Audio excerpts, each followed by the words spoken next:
After I won the Rebel Ready check and was crowned the #1 aimer in America, my career almost ended. Not because I had reached #1, but because I had a lot of wrist pain.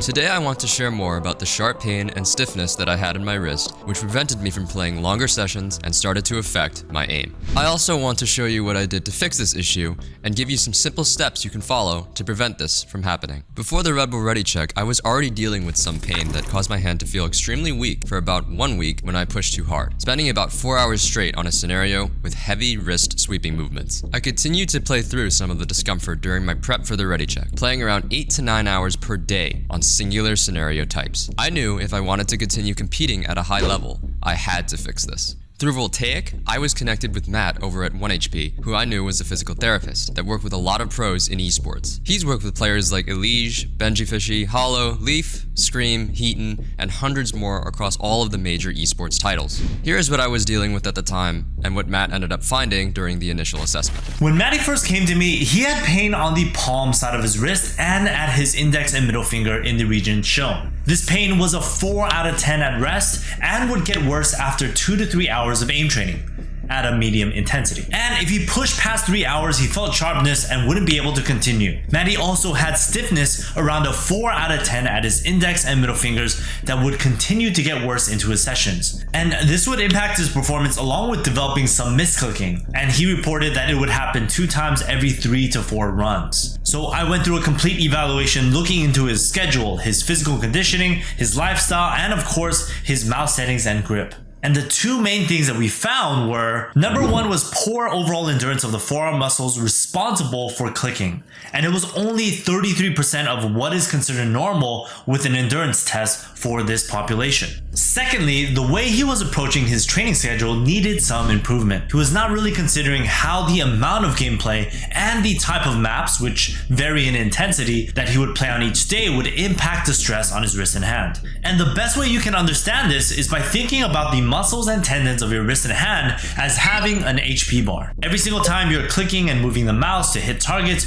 you're gradually losing HP. And there's things like ergonomics and posture, which can impact how quickly you lose HP. If you have a death grip or awkward grip, you're gonna lose 4 HP per click or movement compared to 1 HP with a normal grip. And when you get to 0, that's when your tissues become irritated and you feel pain or discomfort. You can restore your HP with things like rest, massage, kinesio tape, ice, heating, but the most important thing is the size of your health bar. This represents muscular endurance and tissue capacity. Matty only had around 30 HP, which only allowed him to play for 2 hours. But not only that, he spent a lot of time pushing past his HP limit over the course of the year. And that repeatedly drained his HP, playing the 5 to 6 hours daily, representing maybe 200 HP, when he only had around maybe 80 at the time. That led to his HP bar getting smaller and smaller and smaller over time. So the goal was to help him not only improve the size of his HP bar, but to help him better manage how quickly he would be losing his HP over days and weeks.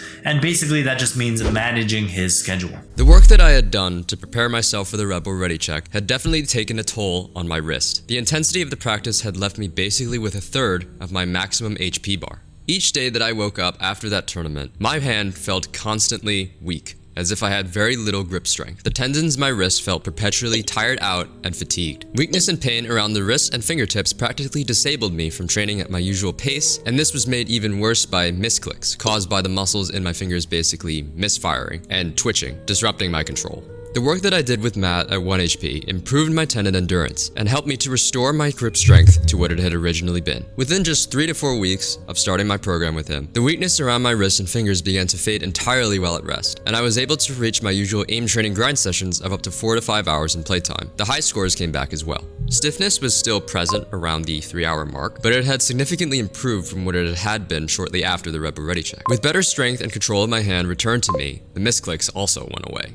We were able to work together to be really intentional with how I structure my training, and we developed a working schedule that I used to maximize performance and scores in specific aim categories or competitions like the Kovacs League. Before I go into the exact steps that you can take to fix any pain that you might be having, check out the free 1HP guides via the link in the description and apply to one of their programs today to address your wrist pain earlier rather than later so it doesn't hold you back the same way it did for me. If you want to address any of the discomfort that you're dealing with, here are 3 steps that you can take. So the first thing we focused on was building up the endurance of his muscles. The ability of our muscles and tendons to handle repeated stress for long periods of time is key to preventing injuries. Maddie only had about 33% of what was considered normal, and it took us 4 weeks to get him to around 70%, which allowed him to significantly reduce his pain and allow him to start playing longer sessions. And it took us a total of 4 months or 16 weeks to get him back to 100% and back to winning without pain. The second thing we did was help him become a bit more intentional about his training schedule. Again, our tissues can only handle so much,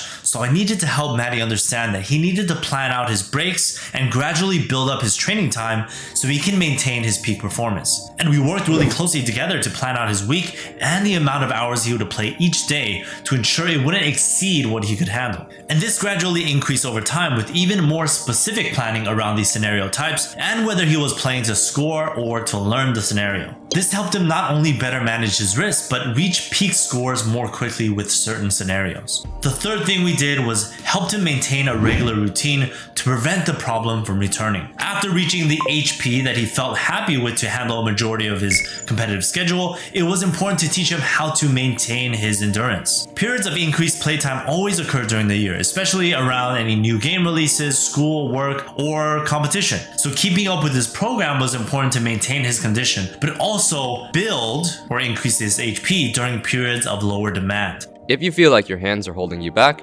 check out the free guides in the link below. If you want to learn a lot more about the science of wrist and hand issues and why it's rarely carpal tunnel syndrome, check out this video that I made right over here.